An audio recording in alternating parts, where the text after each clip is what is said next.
concentration of solutions.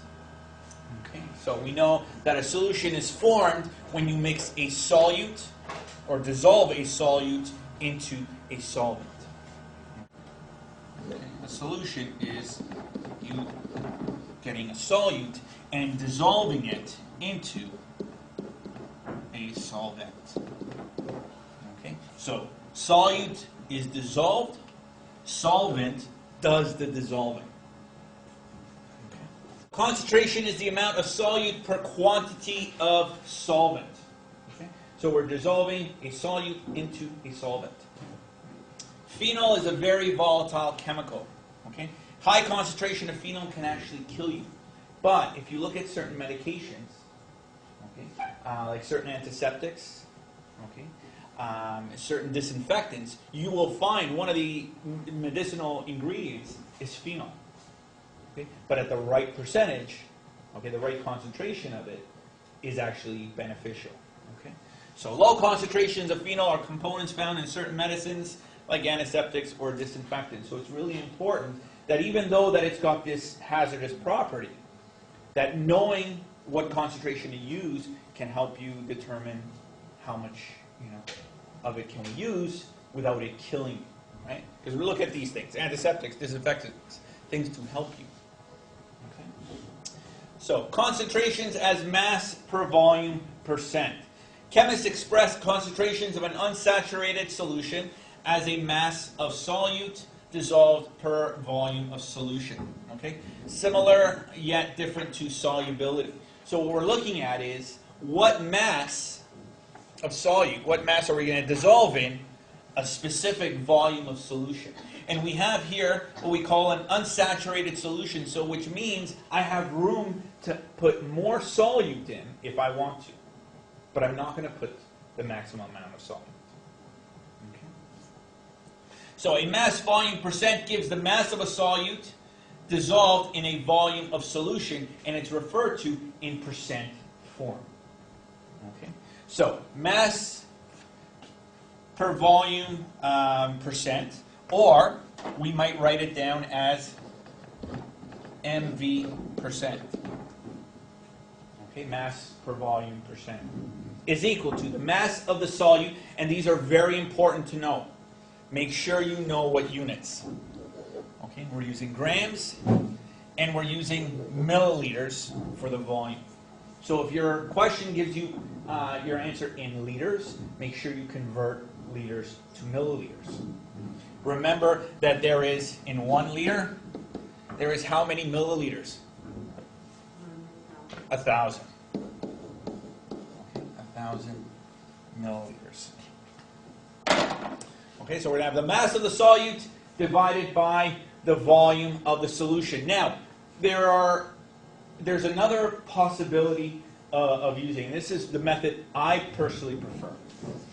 Remember in stoichiometry we were looking at ratios. Okay? So, mass per volume ratio, we can write as a fraction as a mass over volume. Right? To get percent, what do we always do with our number? E? Multiplied by 100. So what we're treating it as, this mass over volume, we're treating it as whatever the mass is, okay? So X mass in grams divided by 100 milliliters. Okay? So we're going to do that, and we're going to use that, and we're going to make that equal to this. And now that might seem kind of a little messy here, but we'll see it, and let's look at one of the first sample problems. A pharmacist adds 2.00 milliliters of distilled water to 4.00 grams of a powdered drug. The final volume of the solution is 3.00 milliliters. What is the concentration of the drug in grams per 100 milliliters of solution? What is the percent, mass per volume percent of this solution? So let's start off with our initial equation. So we have a mass per volume percent, which is equal to the mass of the solute divided by the volume of the solution times 100 to give us an answer in a percent. So, what is the mass of the solute? So, we know that a pharmacist adds 2.0 milliliters of distilled water to 4.0 grams of a powdered drug. So, we are dissolving a powdered drug into distilled water. So, 4.00 grams of the powder divided by the volume of the solution, and it says the final volume of the solution is, here, let's just erase that there so you can see it, 3.00 milliliters. So we have 3.00 milliliters, and we're going to multiply it by 100, and our answer is going to equal to 133% or mass per volume. So, now, this 100% can be written as follows. 133 grams is going to be dissolved in 100 milliliters of solution. So if we divide these two, right? If we divide these two, we're going to get 1.33, right? And when we convert this as a percent, we then multiply it by 100. So in other words, notice this 100 milliliters, we're always going to refer to it as in 100 milliliters because that will also give us our percent. So 133% mass per volume is also equal to 133 grams is going to be dissolved in 100 milliliters of volume. So here's our mass, 133 grams.